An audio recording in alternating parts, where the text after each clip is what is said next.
Assalamualaikum warahmatullahi wabarakatuh. Halo sahabat FGLSN, salam literasi, ayo membaca. Berjumpa lagi dengan saya Agus Kristiono dari SMP Islam Ar-Rahmah Suruh. Bagaimana dengan kabar kalian? Semoga baik dan sehat selalu. Hari ini sudah belajar matematika belum? Yuk belajar matematika bersama. Tapi sebelumnya kita awali pembelajaran pada pagi hari ini dengan ucapan basmalah bersama-sama. Bismillahirrahmanirrahim. Pada kesempatan kali ini kita akan belajar tentang bangun datar, yaitu menemukan luas daerah layang. Layang-layang tersusun dari dua segitiga sama kaki yang memiliki alas sama panjang dan saling berhimpit. Dengan begitu, layang-layang dapat digambarkan seperti gambar berikut ini.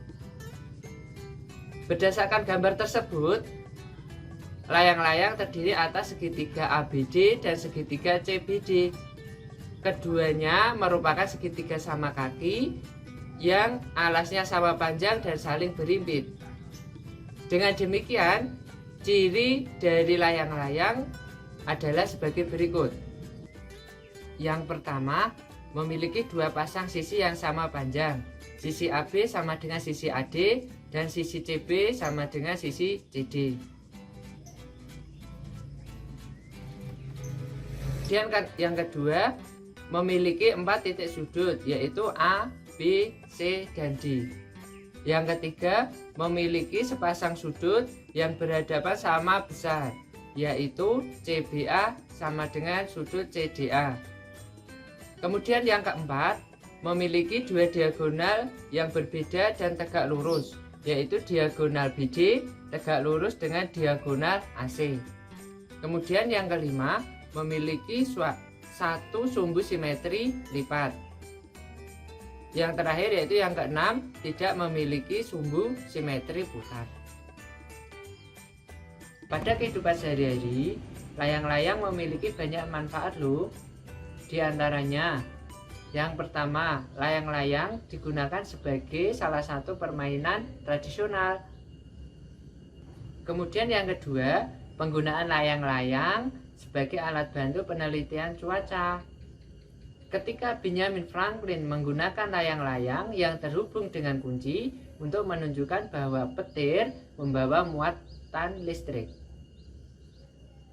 Kemudian yang ketiga, manfaat dari layang-layang yaitu sebagai alat untuk menghemat bahan bakar. Layang-layang raksasa dari bahan sintesis sekarang telah dicoba untuk menjadi alat untuk menghemat penggunaan bahan bakar kapal pengangkut. Pada saat angin berembus kencang, kapal akan membentangkan layar raksasa seperti layang-layang yang akan menarik kapal sehingga menghemat penggunaan bahan bakar. Nah, itu tadi sedikit manfaat mempelajari materi layang-layang. Sahabat semua, apakah kalian masih ingat mengenai luas daerah persegi panjang? Yuk kita flashback sebentar untuk mengingat rumus luas daerah persegi panjang. Perhatikan persegi panjang dan persegi satuan berikut. Tutuplah persegi panjang tersebut dengan persegi satuan yang tersedia. Berapa persegi satuan yang dapat menutupi daerah persegi panjang tersebut? Perhatikan lagi persegi panjang berikut ini. Tutuplah sebagian persegi panjang yang diwakili oleh bagian salah satu kolom dan baris. Dengan cara apa dapat menghitung luas persegi panjang tersebut?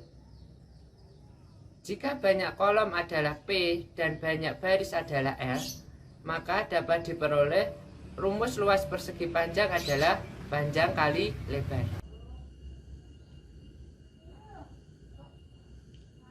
Ya, itu tadi sedikit materi penyegaran sebelum masuk ke materi inti. Pada kesempatan kali ini kita akan belajar bagaimana cara mencari rumus luas daerah layang-layang dari penurunan luas daerah persegi panjang. Yuk langsung saja kita perhatikan ilustrasi berikut ini. Yang pertama, gambarlah dua buah layang-layang yang kongruen dengan alas dan tinggi yang sembarang. Hitunglah jumlah petak pada layang-layang A tersebut. Bisa dilihat di situ jumlah petaknya ada 10. Kemudian potong layang-layang A menurut kedua garis diagonalnya. Gabungan potongan tersebut ke layang-layang B sehingga terbentuklah sebuah persegi panjang. Ya, seperti ini bisa dilihat. Dua bangun layang-layang yang kongruen sudah berubah menjadi satu persegi panjang.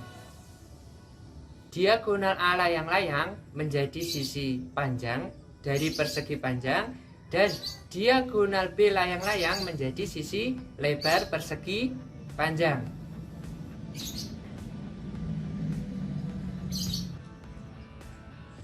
Maka rumus luas layang-layang dapat diturunkan dari rumus luas persegi panjang. Karena rumus persegi panjang adalah panjang dikali lebar, maka rumus luas dua layang-layang adalah diagonal A dikali diagonal B.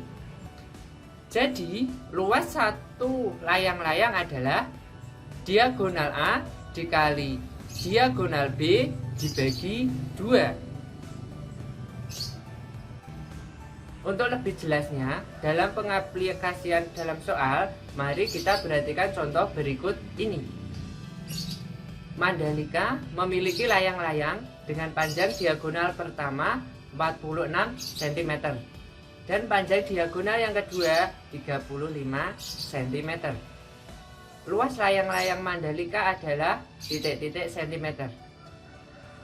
Mari kita ingat, luas layang-layang sama dengan diagonal 1 kali diagonal 2 dibagi 2. Dari soal di atas didapatkan diagonal yang pertama yaitu 46 cm dikalikan 35 cm, kemudian baru dibagi 2. Hasilnya 1610 cm pangkat 2 dibagi 2. Maka didapatkan hasil luas layang-layang milik Mandalika adalah 805 cm pangkat 2. Kemudian untuk contoh soal yang kedua, yaitu panjang diagonal sebuah layang-layang adalah 24. Jika luas layang-layang tersebut adalah 432 cm pangkat 2, maka panjang diagonal yang lainnya adalah titik-titik cm. A 30, B 34, C 36, D 38.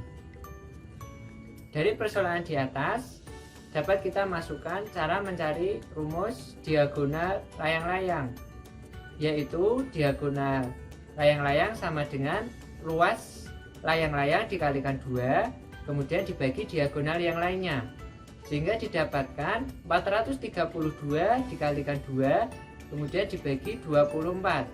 Hasilnya yaitu 864 dibagi 24, sehingga didapatkan diagonal layang-layang tersebut adalah 36 cm.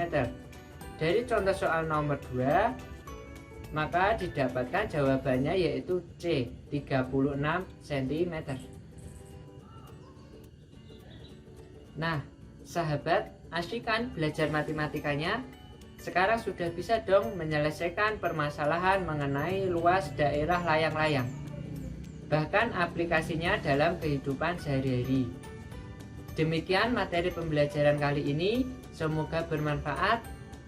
Jangan lupa mohon dukungannya untuk like, subscribe, komen, dan share video ini kepada semua keluarga dan sahabat yang Anda kenal.